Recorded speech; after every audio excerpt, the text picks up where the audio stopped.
Article 21 क्या है, बहुत ध्यान से देखना। Right to life and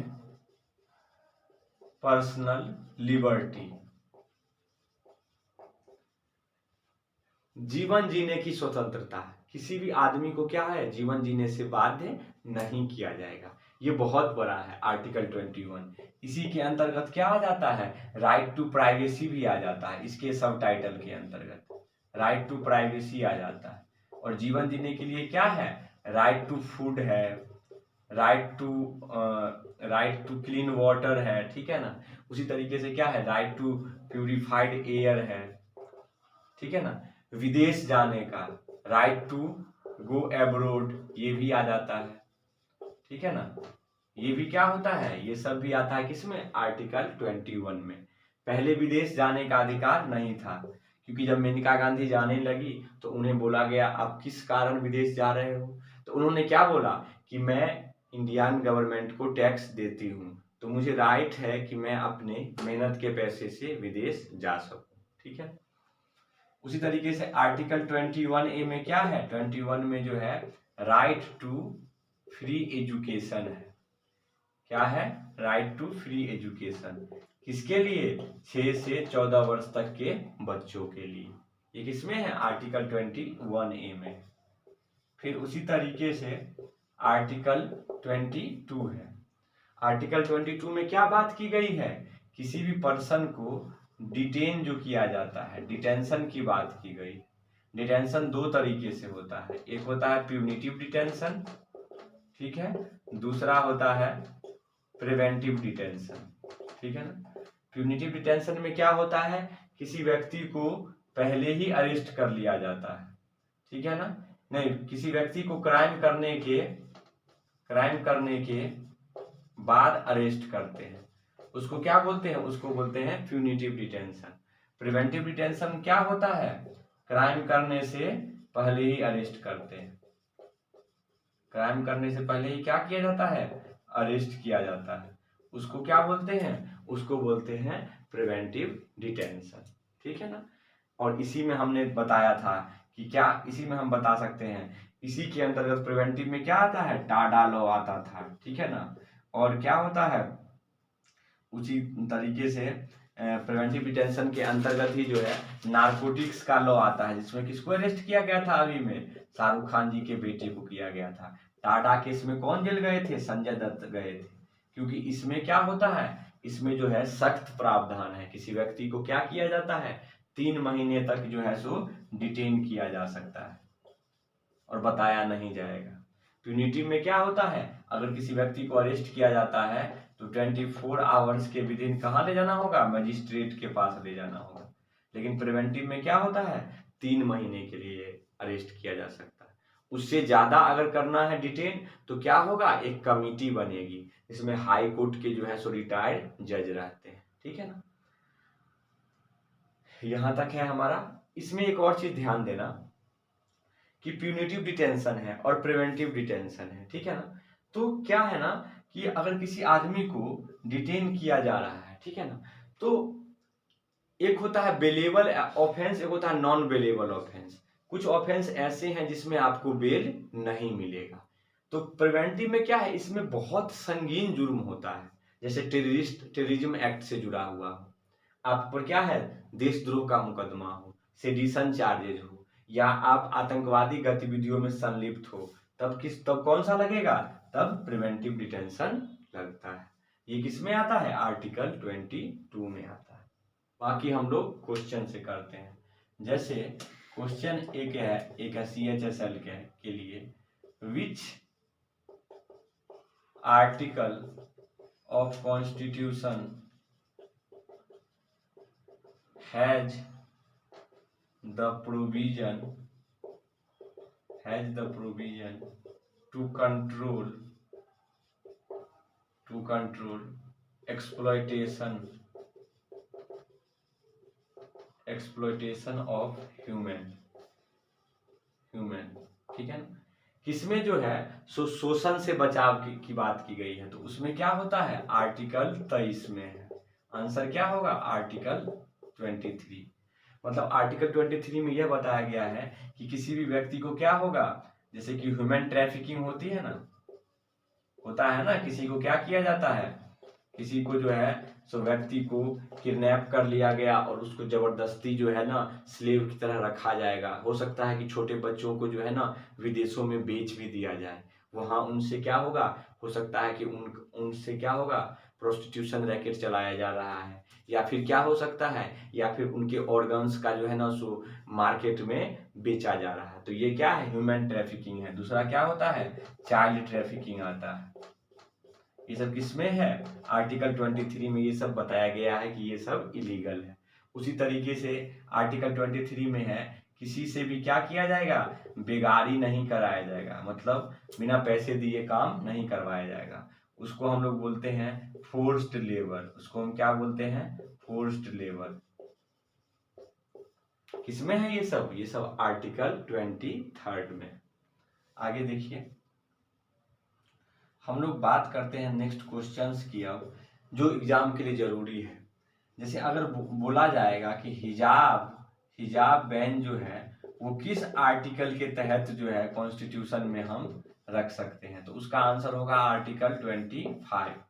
article 25 में क्या बोला गया है कि जो जो बोला गया आर्टिकल में उसकी बात बोलते हैं, जहां पर भी ड्रेस कोड है या एजुकेशनल इंस्टीट्यूशन है वहां आप हिजाब नहीं पहन सकते। तो आर्टिकल 25 में क्या है, किसी भी व्यक्ति का अपने मन से क्या है, फ्रीडम टू चूज क्या होता है, रिलीजियस एक्टिविटी, मतलब कोई भी व्यक्ति स्वेच्छा से किसी भी धर्म को फॉलो कर सकता है। अब वो क्या हो सकता है, हिंदू को फॉलो करे, मुस्लिम को करे। तो इसमें बताया गया है कि सिख के लिए जो टर्बन होता है, पगड़ी होता है और कृपान होता है वो रख सकते हैं, ठीक है ना। लेकिन कोई ये नहीं बोलेगा हिंदू कि हम कहीं पर भी अगर एजुकेशनल इंस्टीट्यूशन है तो हम भगवा पहन के जाएंगे, नहीं, आपको रोका जा सकता है जहाँ पे ड्रेस कोड हो। तो इसी तरीके से मुस्लिम वुमेन भी क्या कर सकती है, हिजाब पहन के जाएगी तो उनको रोका जाएगा, क्योंकि उन्होंने बताया है कि हिजाब is not an essential religious practice of Islam. Okay, जो कोर्ट ने बोला है, हम कोर्ट की बात कर रहे हैं, अगर कल होकर के इसमें चेंज आता है तो हम उसको पढ़ेंगे। तो यहाँ पे क्या बोला गया, हिजाब is not an essential religious practice of Islam. तो उसी तरीके से ये भी बोला जा सकता है कि भगवा is not an essential religious practice of Hindu. तो आप भगवा पहन के स्कूल कॉलेज नहीं जा सकते हो। तो ये सब किसमें है, ये सब आर्टिकल 25 में है, जो कि FR में आता है, ठीक है।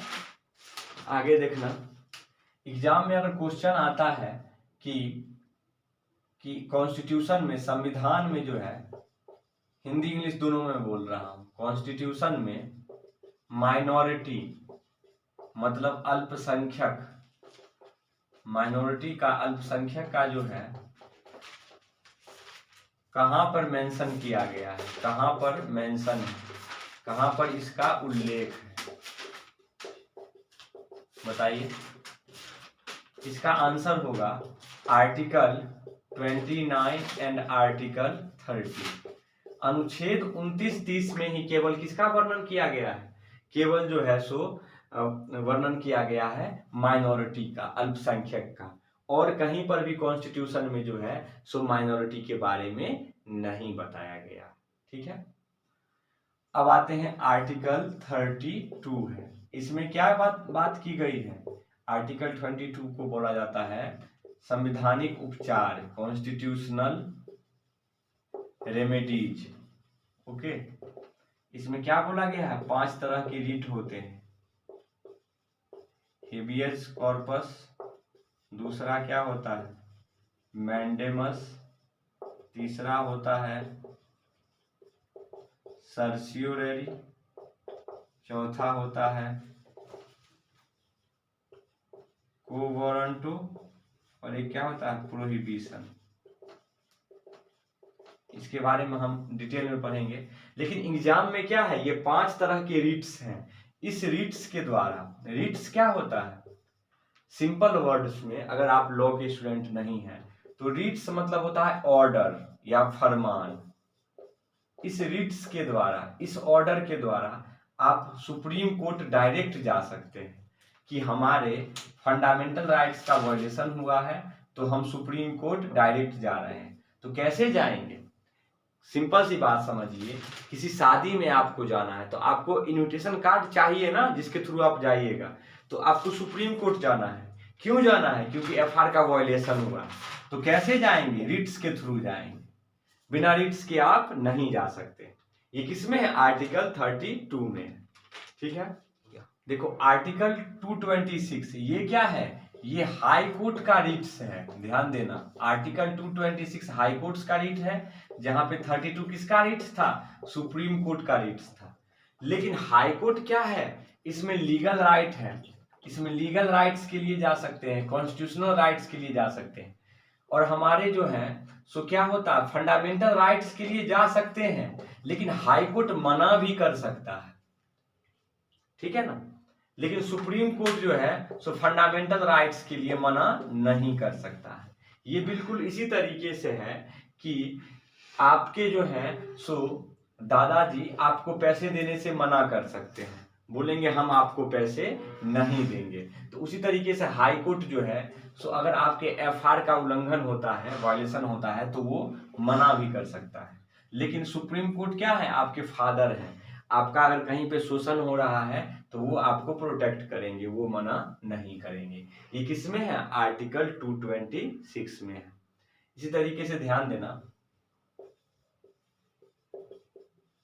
आर्टिकल 39 में क्या है, ये डीपीएसपी है, ये है समान कार्य के लिए समान मजदूरी, equal pay for equal work.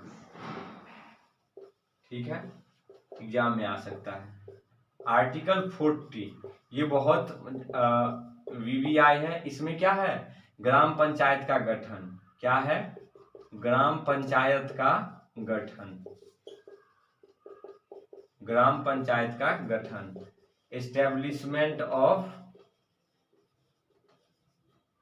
Gram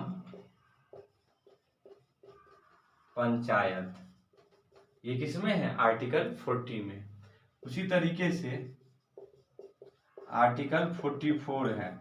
article 44 क्या है, ये भी बहुत जरूरी है। इसमें क्या किया गया है, एक समान सिविल संहिता, एक समान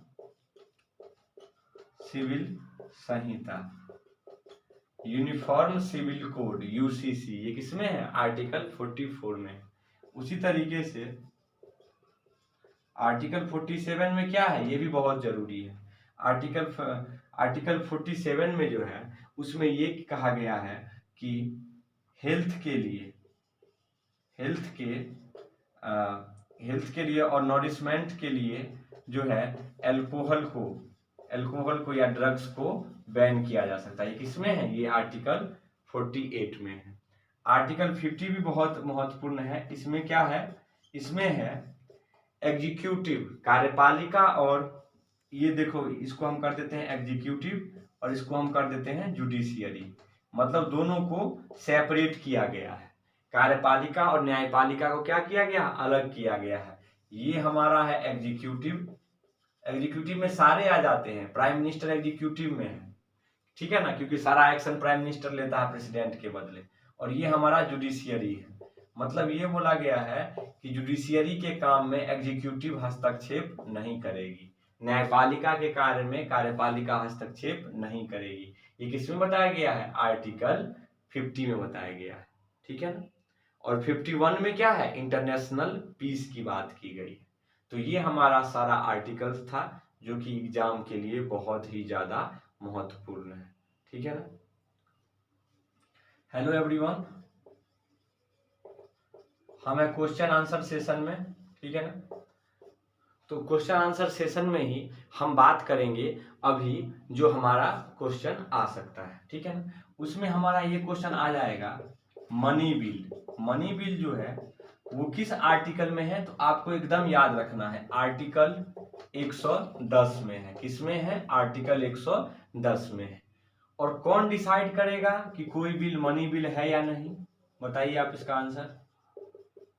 विच one is going to decide whether a bill is money bill और not? The answer will be speaker. कौन डिसाइड करेगा? लोकसभा का स्पीकर, ठीक है ना। और मनी बिल को राज्यसभा नहीं रोक सकती है। उसी तरीके से लोकसभा और राज्यसभा इस दोनों के ज्वाइंट सेशन का प्रोविजन कहाँ पे है? लोकसभा और राज्यसभा इन दोनों के ज्वाइंट सेशन का प्रोविजन जो है वह है आर्टिकल 108 में, ठीक है ना। किसमें है? आर्टिकल 108 में। आगे जो हमारा प्रोविजन है वो है राज्यसभा का जो है सो राज्यसभा का चेयरमैन कौन होता है? राज्यसभा में चेयरमैन होता है, हिंदी में बोलते हैं सभापति, ठीक है ना। राज्यसभा का सभापति कौन होता है? राज्यसभा का सभापति जो है वो उपराष्ट्रपति होते हैं, जिसको क्या हम बोल सकते हैं? वाइस प्रेसिडेंट बोल सकते हैं। ये सब CHSL में आ सकता है। उसी तरीके से उपराष्ट्रपति का क्या होता है? वाइस प्रेसिडेंट का जो है बाबू वो इलेक्शन होता है, ठीक है ना। वाइस प्रेसिडेंट का क्या होता है? इलेक्शन होता है बच्चों, ठीक है। उसी तरीके से ये भी देखना, प्रेसिडेंट भी जो है इंडिया में उनका भी क्या होता है? उनका भी इलेक्शन होता है, ठीक है। एकदम याद कर लेना, वाइस प्रेसिडेंट का इलेक्शन होता है, प्रेसिडेंट का इलेक्शन होता है। लेकिन प्राइम मिनिस्टर का क्या होता है? PM का अपॉइंटमेंट होता है, नियुक्ति होती है। PM का क्या होता है? नियुक्ति होती है, अपॉइंटमेंट होती है। और कौन अपॉइंट करता है? प्रेसिडेंट अपॉइंट करता है। उसी तरीके से लोकसभा का जो स्पीकर है उसको क्या किया जाता है? उसको चूजन होता है, उसको चुना जाता है। उसको क्या किया जाता है? चुना जाता है। इसका इलेक्शन नहीं होता है, इसके मेंबर चुनते हैं, जैसे आप क्लास में मॉनिटर चुनते हैं, ठीक है ना। तो ये सब हमारा प्रोविजन है। उसी तरीके से गवर्नर का जो है ना बाबू इलेक्शन नहीं होता है।